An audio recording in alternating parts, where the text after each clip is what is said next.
Good afternoon, everyone.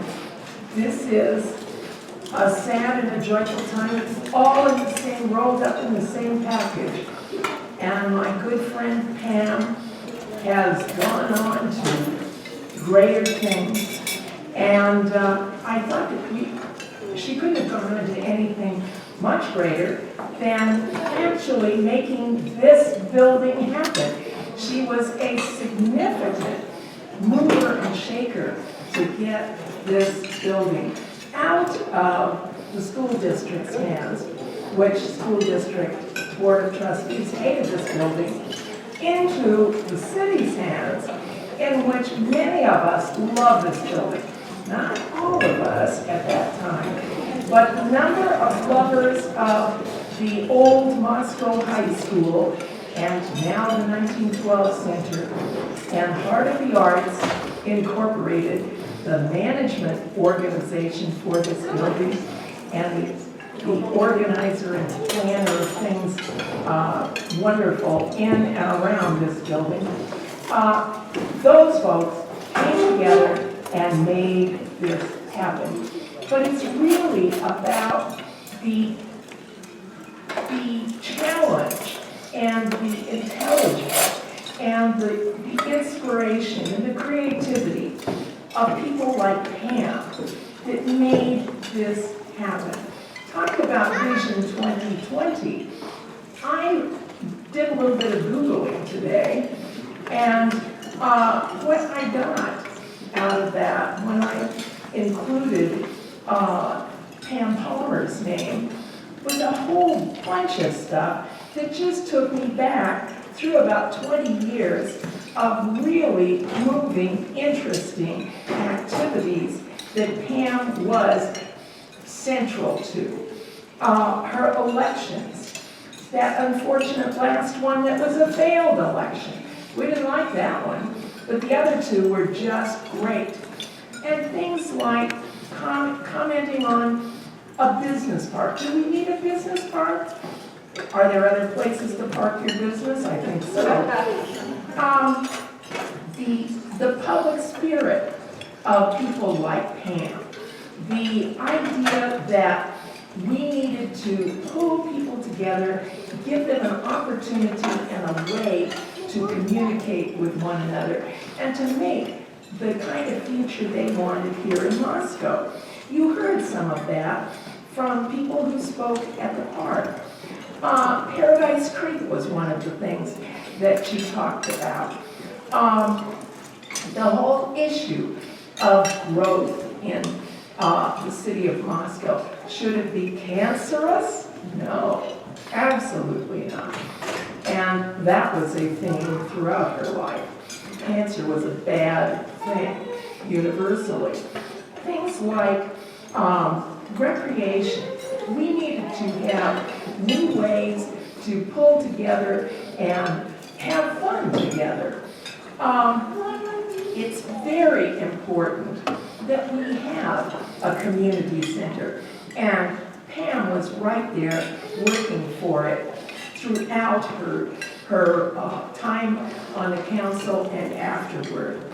When we look at all the interesting things that she's been involved with, her interest in the theater and her artistic and aesthetic skills and achievements as a playwright and as a director and as an actor, all of that is hugely important and part of the treasure that we are left with because of Pam's presence in our community and the, how shall I put it, the inspiration that she gave to all of us.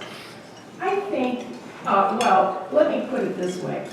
I remember one very important night when Pam, her sister Cindy, and I were at the National League of Cities convention. We were big supporters of the National League of Cities then. And we were at the NLC convention in none other than San Antonio in December. That is a great place to be in December. And there we were on the Riverwalk having a fabulous dinner, enjoying each other's company. And there was Pam chatting up everybody who walked by. And I'll tell you, there were a lot of people who walked by.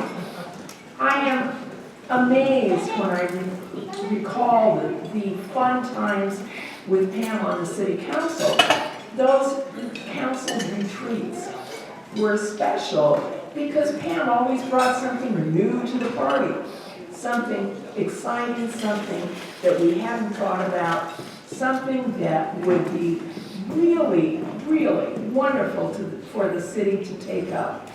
And with all of those great ideas, we did quite a few of them. Things like improving Paradise Creek, cooperating with PCEI on a variety of projects, and Pam's wonderful support and help and mentoring of John Dickinson as a city council member.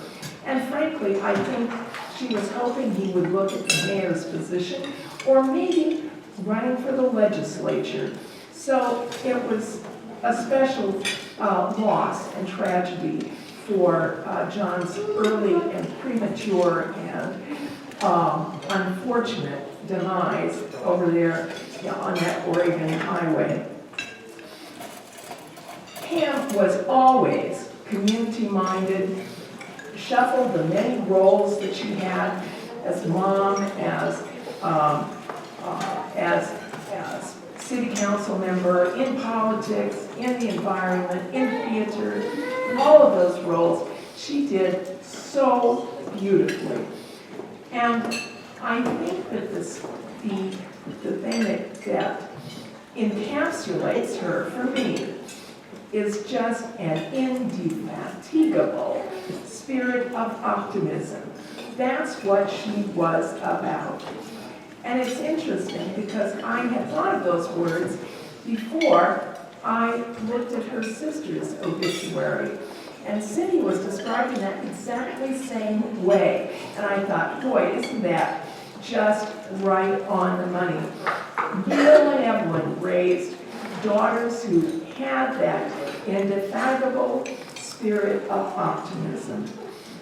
I think that wonderfully simpatico person who I knew and loved, and sometimes we got crossways, we didn't always agree, but I'll tell you, at the end of the day, I always knew I could depend upon her, and that I could make my plans and depend upon her vote if she said she would go along with some crack-brained idea I had.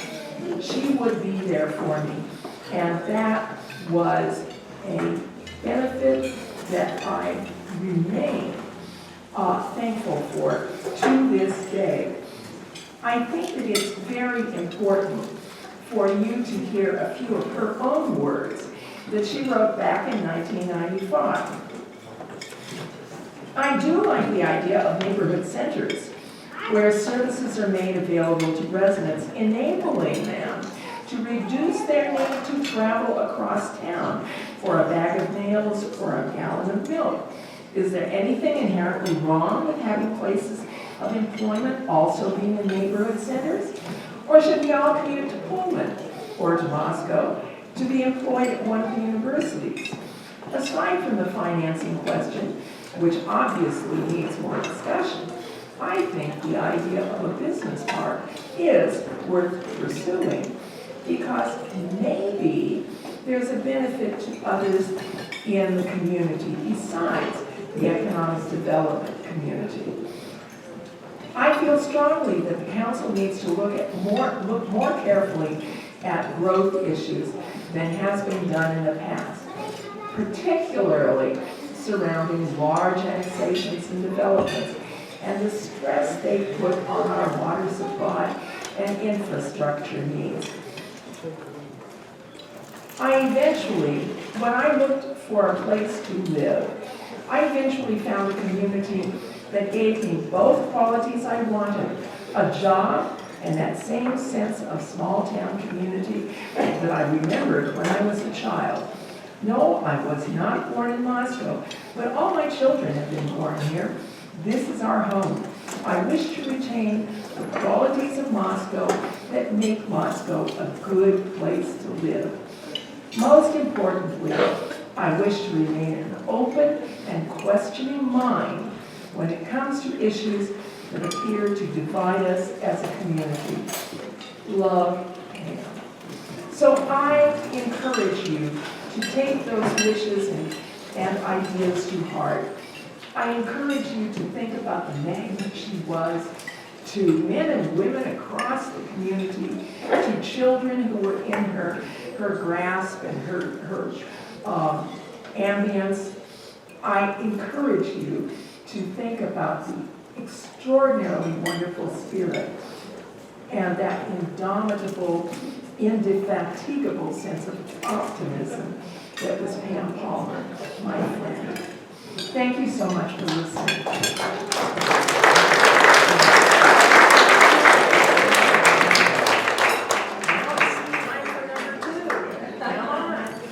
Remember, Avis, number 2, we try harder. Come on.